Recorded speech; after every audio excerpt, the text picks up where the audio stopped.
Castringham Hall in Suffolk is virtually unaltered from the era in which our story is set. The lovely ancient mansion with its gardens and lake is still visible to them.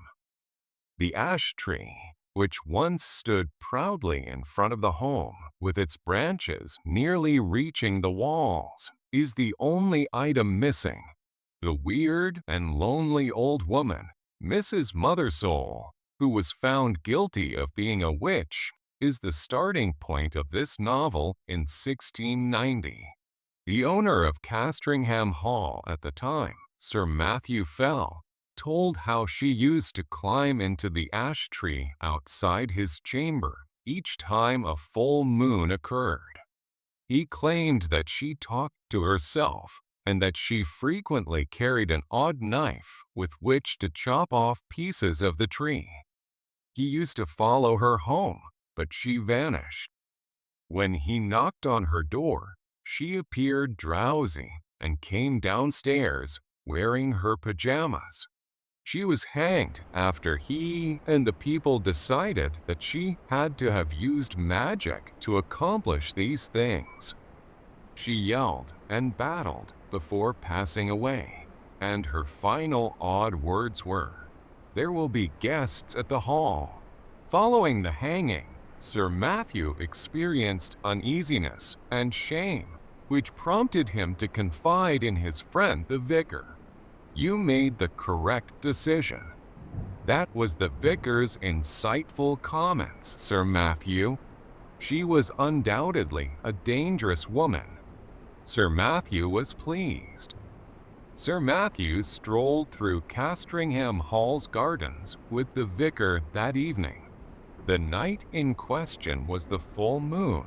With great astonishment, Sir Matthew pointed out the ash tree as they made their way back to the house. "That animal running down the ash tree, what kind is it? It appears rather peculiar." For a brief while, the vicar observed the moving animal, but he believed it to have more than 4 legs. He gave a head shake. That animal running down the ash tree, what kind is it? It appears rather peculiar. Must be exhausted," he said to himself. What animal has more than 4 legs, after all? He wished Sir Matthew a good night without saying anything. When Sir Matthew usually comes downstairs at 6 in the morning, his servants were taken aback. They went up to his bedroom when they started to worry that something was seriously wrong at 7 and then 8 o'clock. The door was secured with a lock. They knocked numerous times and got no response. So they kicked down the door and went inside, only to discover that their suspicions were founded. Lying on the bed, Sir Matthew's lifeless body was entirely black.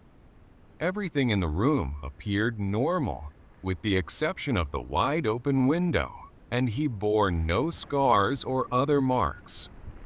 When his staff initially suspected poisoning, the called doctor discovered nothing of the sort and was unable to provide a plausible reason for Sir Matthew's passing. The priest was shocked to learn of the news and hurried to Castringham Hall. While waiting for the doctor's assessment, he noticed Sir Matthew's Bible, which was placed on a table near the deceased man's bed. The first words he read when he opened the book were from Luke 8. "Cut it down." That day, the attendants secured Sir Matthew's room, and it remained shut for the ensuing 4 decades. At that point, Castringham Hall was occupied by Sir Richard Fell, the grandson of Sir Matthew. He liked to spend money, particularly on the hall's reconstruction. In order to provide his family a nice new seat in the newly constructed portion of the church, he also made the decision to enlarge the local church. Some of the graves in the graveyard had to be moved in order to finish the building work. The old witch who started this tale, Mrs. Mothersole, was buried in one of the tombs. A large throng gathered to see her grave's opening because the people were so pleased about it. They were shocked to discover, along with the laborers, that the grave was entirely empty. There was no body, no bone, and no dust. Around this period, Sir Richard began to have severe sleeplessness. His room faced east, so the sun woke him early in the morning, and the breeze moved the curtains and the smoke from his fire. He made a tour of the house one morning, finding something wrong with every room, and requested his servant to assist him in selecting a better room. Every single one of them was oriented incorrectly, excessively loud, or excessively chilly. At last, he discovered that he was no longer in his grandfather's old chamber. His attendant attempted to talk him out of entering. "Sir, this room is awful. It's said that horrible things have happened there, and since your grandfather's passing, no one has opened the door. Furthermore, the ash tree is directly outside the window, which is unlucky no matter what, sir." However, Sir Richard was oblivious. He opened the door and entered directly. "Observe, James, nothing strange in here," he exclaimed, opening the window. He noted the ash tree's height and darkness as he did so. It appeared as though its limbs were reaching toward the interior. However, he remained silent. Just then, there was a stranger ringing the bell at the hall's main door. The butler led him upstairs to the bedroom, where Sir Richard was surveying the antique books and paintings. The stranger continued, "I apologize for disturbing you, Sir Richard, but could you kindly allow me to introduce myself? William Crome is how I go by. When your grandfather was alive, my grandfather served as the local vicar. I need to bring you some papers." "It's a pleasure to meet you," Sir Richard said. "James, please move my belongings into this room and fetch us some wine in the library. I'll sleep here again in the future." Sipping a glass of wine in the library with William Crome, Sir Richard perused the documents, many of which had been his grandfather's. He discovered the old vicar's notes regarding the day of Sir Matthew's unexplained death among them. "All right," Sir Richard chuckled softly. "How fascinating. It appears that on the day of his passing, your grandfather's Bible contained a bit of advice. Your grandfather surmised that the good book might have been referring to the old ash tree outside the bedroom window and advised him to cut it down. On the day of my grandfather's passing, your grandfather opened the Bible and saw those words first. Do you still possess that ancient Bible?"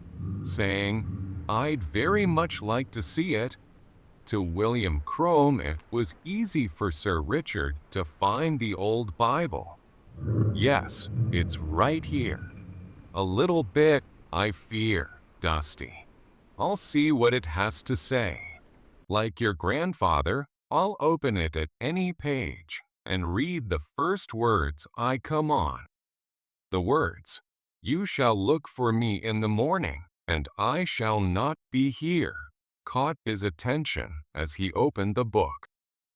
Richard, sir, was certain that the reference to the ash tree was made again. The Bible begged for guidance. The following day, he gave some of his slaves orders to chop it down. However, Sir Richard did not survive to witness the removal of the ash tree. At precisely midnight on that particular night, an odd and fearsome creature leapt from Sir Richard's bed, made its way soundlessly to the window, and vanished into the dim limbs of the massive tree. The following morning, they discovered Sir Richard's body, dead and entirely black, much like his grandfather's, even though no one was around to witness it. William Crome remembered the lines from the Bible when he learned of his new friend's passing. "You shall look for me in the morning, and I shall not be here." He rushed straight to Castringham Hall, where he discovered the servants and family gathered around the ash tree. "There's something very strange about that tree, sir," James continued in a hushed tone, after stating, "Sir Richard's last orders were that we should cut down this tree. Really peculiar. They claim that something dwells inside it because it is hollow." The landscaper leaned his ladder up against the tree and peered inside. Several of the onlookers below yelled and fled as he held a light over the hole, his face suddenly looking so fearful. The gardener himself went off the ladder and hit the hollow tree with his lamp, which ignited rapidly. The animal was seen by the audience running out of the tree as it began to burn. When they saw its size and shape, they yelled in terror. With its massive size akin to a man's head and its entire surface coated with gray hair, it resembled an enormous spider. "See, there's more!" "And another!" exclaimed someone. The men observed these scary beasts attempting to get out of the flames for a long time before using sticks to kill them. The throng from the tree began to burn as it began to ignite. Observed a run of animals when the fire finally extinguished itself.